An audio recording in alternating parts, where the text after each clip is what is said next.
and welcome back to my channel, Welshman Reviews. Today I'm going to be doing my little review for a little film called Indiana Jones and the Dial of Destiny. So yeah, this is the fifth one and probably the last with Harrison Ford as the main character, Indiana Jones.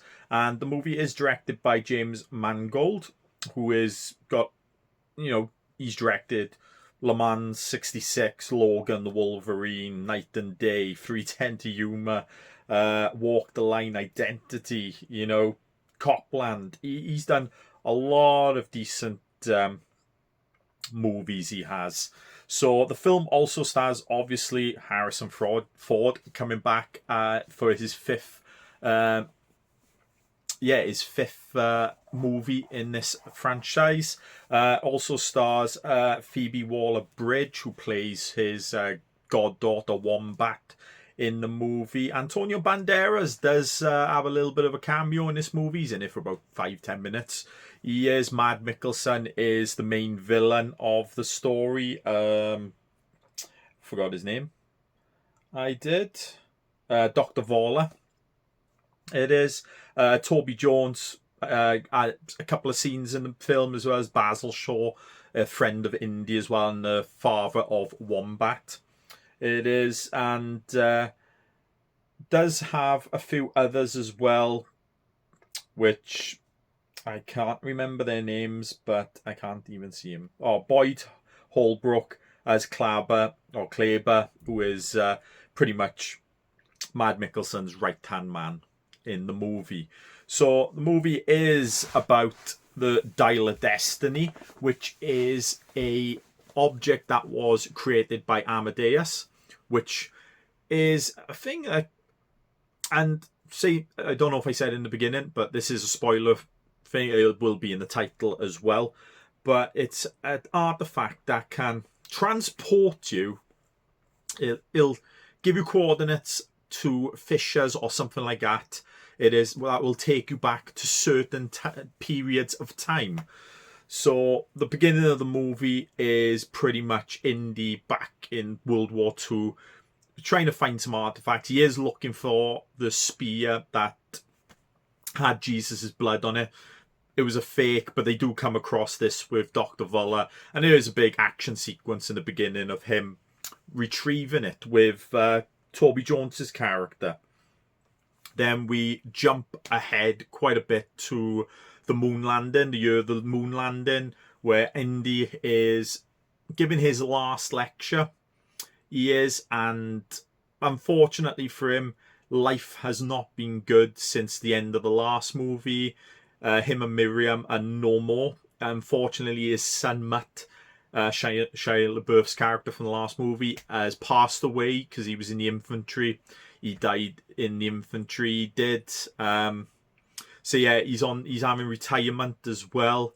So, but his goddaughter comes back into his life, wanting to find that Dial of Destiny. But Dr. Voller and his henchmen and all that are after her as well, and the CIA. It is so big adventure then of finding that. It is, and ending up where they end up at the end of the movie. It's a weird one, this film, because if you watch people's reactions to it, I haven't looked at any reviews for this, but people's reactions on Twitter and that, they either love it or you hate it. Me, I'm fully in the middle of the road, to be honest. I did enjoy parts of it. I think the beginning's probably the best part of the movie. The rest of the movie, unfortunately, to me, is a bit. I'm trying to find the words to think that, because it's not a bad movie, but it's not a great movie. I thought it was it was more meh.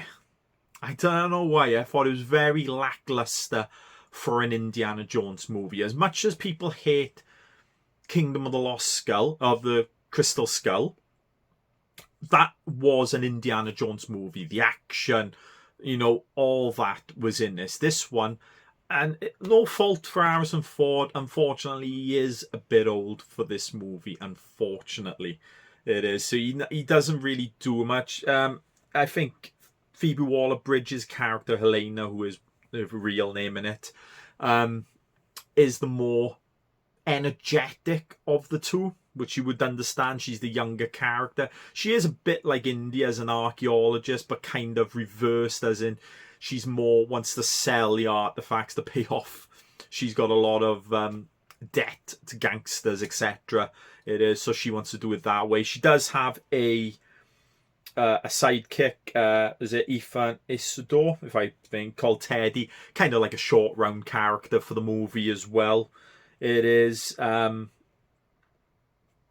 but yeah, it just felt like a very flat, lackluster movie in my opinion. It's just, even the action scenes, you get a couple of good ones. Like I said, the beginning of the movie I really enjoyed, and probably the car chase scene in, I think, Morocco, if I'm not mistaken. I'm not, if I remember rightly, or the way they got it, where Phoebe Waller-Bridge's character's doing an auction for half of the dial. It is, but yeah, some of the action is just very lackluster in this one. I think it's mainly because, that's why I probably had a problem more with the last one as well. Too much CGI. The first 3 Indiana Jones movies are absolutely phenomenal, and they're real life action scenes, no CGI or proper stunts and that, but you don't really get us in this.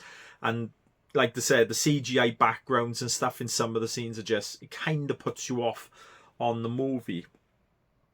It is, but I'll go into some of my likes and dislikes. I'm not going to go too much into bashing this movie, because I did like it overall, but like I said, just lackluster it is. So I'll go into some of my likes. Like I said, the beginning of the movie, I really enjoyed that. I did, with him and Toby Jones's character trying to get the thing, like in a castle first of all, and then it gets bombed, and then they end up on a train thing. And we do get a really good, unfortunately, like when we go on my dislikes as well, I'll go and think Thomas Kretschmann, who plays Colonel Weber in the beginning, was a better villain than what we got with Matt Mikkelsen's character and his henchmen, unfortunately. But yeah, that was a really good beginning. And yeah, like I said, some of the set pieces and some of the, not so much the set pieces, more of the action, and a bit later with the car chase in Morocco, that was really good as well. It was great to hear the music and all that as well. And I'm pretty sure John Williams definitely came back. I'm not 100% sure. I don't have it up in front of me, unfortunately. But I'm pretty sure John Williams came back for this. He did. And I'll tell you one thing I did enjoy listening to as well in the sound was the punches and the kicks, which just reminded me of the old Indiana Jones movies. You got the psh and all that, the proper punching sound effects for my movies. I did enjoy listening to that. And there was a little one in the beginning as well where, is it the Willem scream, which you hear in like majority of movies? I don't think you hear it that much these days, but you do hear that in the beginning of the movie, but with a German accent, because he hits a German off a train and you hear it. So they were pretty good. Yeah, it's not much, unfortunately, good things I can say about this. Like I said, the acting as well, I can't fault the acting. I think the acting was done very well with everyone. It is Harrison Ford. I think Phoebe Waller-Bridge was the standout star in this movie as well. Matt Mikkelsen does okay, but nothing too great, unfortunately. But yeah, just like I said, lackluster it is. But we'll go into my dislikes now, and CGI in this ain't brilliant, unfortunately. For a 300 plus million movie, which is never going to make us money back, I think this is going to be a big bomb, unfortunately. It did not look good. Like I said, they do de-age Harrison Ford in the beginning, Indiana Jones. In some of the still scenes, it doesn't look too bad. It looks pretty good. But when he's moving around and stuff like that, it does look pretty bad, unfortunately. And yeah, some of the chase scenes as well with the background CGI, like the blue screens and that, didn't look that great in this movie. Like I said, the story's a bit lackluster as well. The dialogue thing, as much as people didn't like, people didn't like Kingdom of the Crystal Side. I didn't mind it up until a point. It ain't, but I think I had a much better story than this, and it had a much better finish than this movie. Like, the end of this movie is pretty much, they get the dial, and they end up going back in time to when Amadeus was getting attacked by the Romans, which is explained during the movie. But you find out then, and I'm pretty sure I got this right and all that, thinking I watched it a few days ago now, last Friday, that you can't go back to any point of time. You find out in the thing, and they thought you could, but you find out you can only go back to that point of time to try and help him out. So Indy wanted to stay after he got shot, it is, but Phoebe Waller's character brings him back and all that, and then he has a reunion with Miriam at the end, and yeah, it's kind of the end. I honestly think Kingdom of the Crystal Skull has a much better ending for Indy when he marries Miriam and he's getting in touch now with his son he never knew he had. So yeah, the story, the ending, unfortunately, and yeah, some of the acting from the, I wouldn't say the acting, it's more of the henchmen and stuff. Like some of the actors you had in this movie, like I said, Boy Holbrook, didn't do much with him. Oliver Richards was a big hulk of henchman, didn't do much with him either. They didn't, like I said, Antonio Banderas.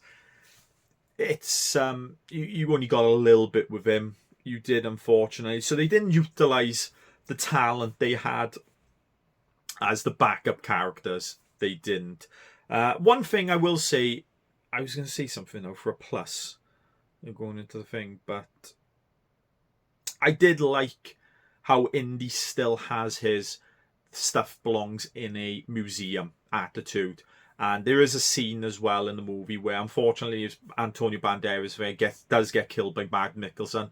But when they escape, Wombat's excited, like, yeah, we escaped. Woo, do you see I blew up the ship, blah, blah. But Indy has a thing say, look, I just saw my friends get killed. It is. And it's kind of like turns her a bit, to be honest, of caring a bit more for Indy again after she kind of like screws him over most of the movie up until that point. But yeah, there is one, I'll tell you another dislike as well, where I thought where the movie was going to go right at the end. So when Harrison Ford's Indiana Jones wanted to stay in the past with Amadeus, it is when they're searching for Amadeus's tomb, which I gotta admit is another bad thing from a dislike in the movie, because unlike the other movies where they go searching for things, it's kind of dangers. Whatever they search for, there's not really a lot of danger. The only one they have was when they have to go back under the water to get the second, or get something that will take them to the second half of the style, is eels underwater, and they say snakes of the ocean. So a kind of nice little touch there, but like I said, not much danger when they're looking for stuff, unfortunately, like the other movies. And I kind of lost track now of what I was saying earlier to that. But yeah, where I was going was where I think, because when they get to the tomb of Amadeus, he's got a modern watch on for that time, and some of the markings on the tomb has like an eagle or something like that with propellers. But then you find out why, because later on in the movie, and the plane goes through the fissure, you end up there, the plane crashes, and Amadeus grabs Mads Mikkelsen's character's watch. But I honestly thought they were going to go with, Indy's going to stay behind, and it weren't Amadeus in the tomb, it was Indy. But nope, they didn't do that at all, so I was totally wrong when I thought that. I did, but that's about it for my likes and dislikes. I'll buy it when it comes out, only because I've got the other 4 collectors thing, and I do want to really watch it again. I do give it a second go. Hopefully it's a bit of a better on a second watch, but after that first watch, like I said, I just thought it was very lackluster. Not so much a great story, and the action and the story thing just, very meh in my opinion, unfortunately. So I would give it probably a 5 out of 10. Bang middle of the road. It is a 5 or a 6, around that area it is.